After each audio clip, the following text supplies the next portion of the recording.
अध्यक्ष महोदय जी, सच्चाई ये है कि इनका शासन दमन का शासन है। इनकी राजनीति दिखावे की राजनीति है, इवेंट मैनेजमेंट की राजनीति है, चुनाव से चुनाव तक राजनीति है, तरह तरह के ध्यान भटकाने वाले मुद्दों की राजनीति है। वंदे मातरम इस देश की उन्हीं उम्मीदों की गुहार है जिन्हें आपका शासन हर रोज ठुकरा रहा है। आज भी सरहद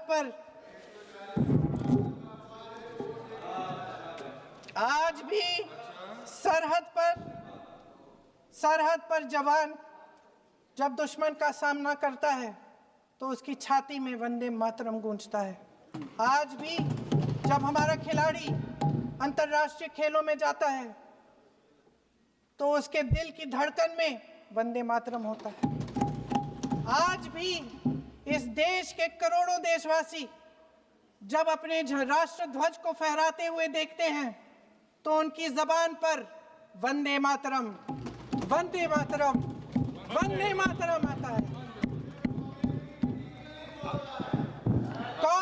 कांग्रेस के हर एक अधिवेशन में 1905 से लेकर आज तक सामूहिक तौर पर वंदे मातरम गाया जाता है। आपके अधिवेशनों में गाया जाता है कि नहीं, ये बताइए। अपने देश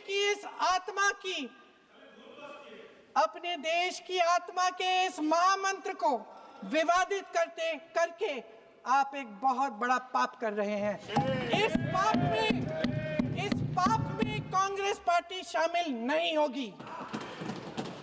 ये राष्ट्रगीत वंदे मातरम हमेशा से हमें प्यारा है, हमेशा से हमारे लिए पवित्र रहा है और हमेशा के लिए हमारे लिए पवित्र रहेगा।